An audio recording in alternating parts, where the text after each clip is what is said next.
This is a story about a world obsessed with stuff. It's a story about a system in crisis. We're trashing the planet, we're trashing each other, and we're not even having fun. The good thing is that when we start to understand the system, we start to see lots of places to step in and turn these problems into solutions.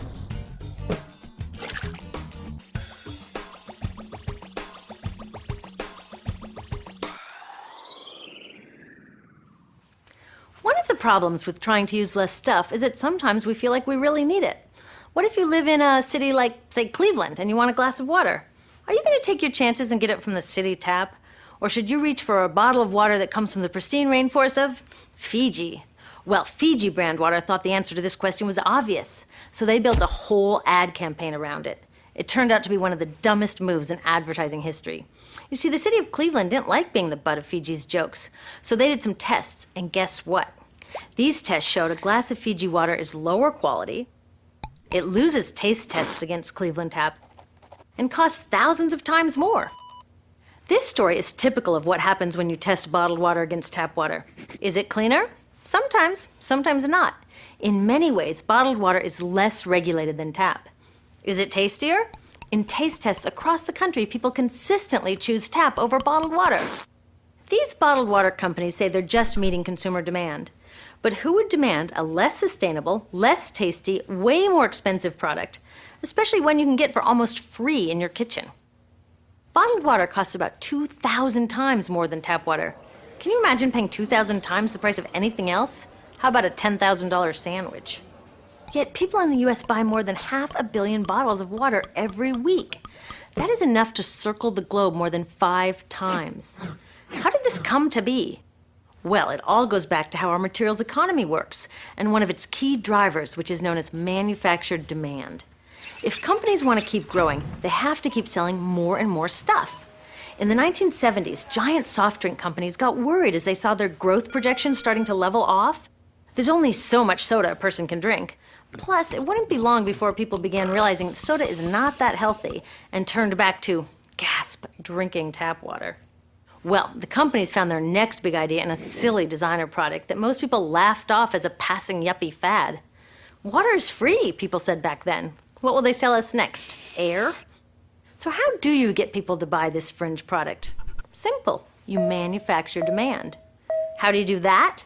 Well, imagine you're in charge of a bottled water company. Since people aren't lining up to trade their hard-earned money for your unnecessary product, you make them feel scared and insecure if they don't have it. And that's exactly what the bottled water industry did.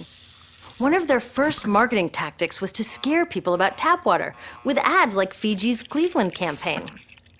When we're done, one top water executive said, tap water will be relegated to showers and washing dishes. Next, you hide the reality of your product behind images of pure fantasy.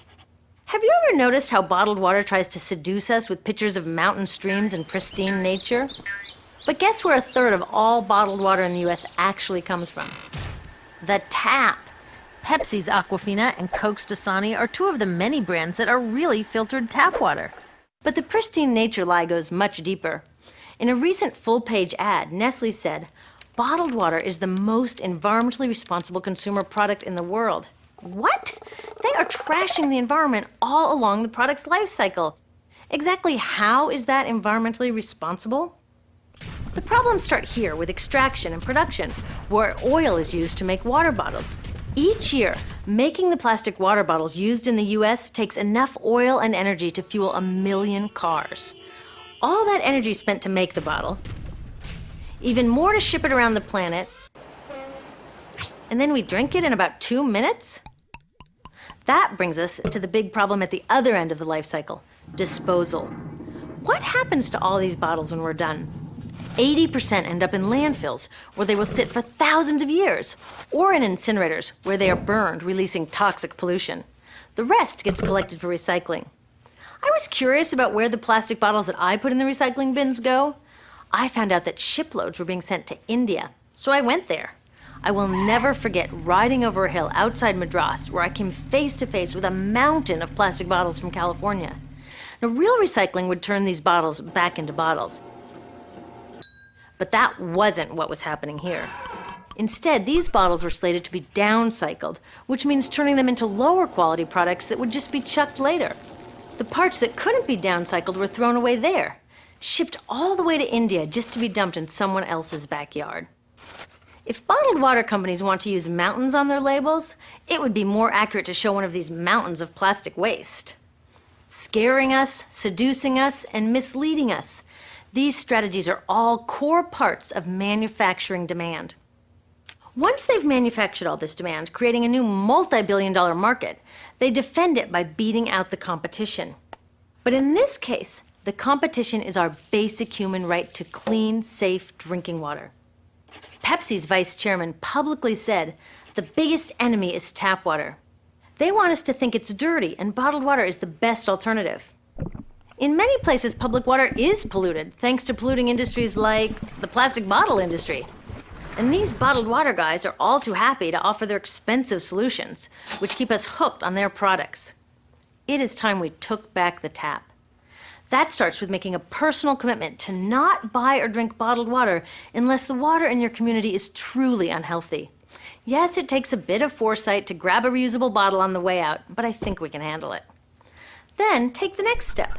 Join a campaign that's working for real solutions, like demanding investment in clean tap water for all. In the US, tap water is underfunded by $24 billion, partly because people believe drinking water only comes from a bottle. Around the world, 1 billion people don't have access to clean water right now. Yet cities all over are spending millions of dollars to deal with all the plastic bottles we throw out.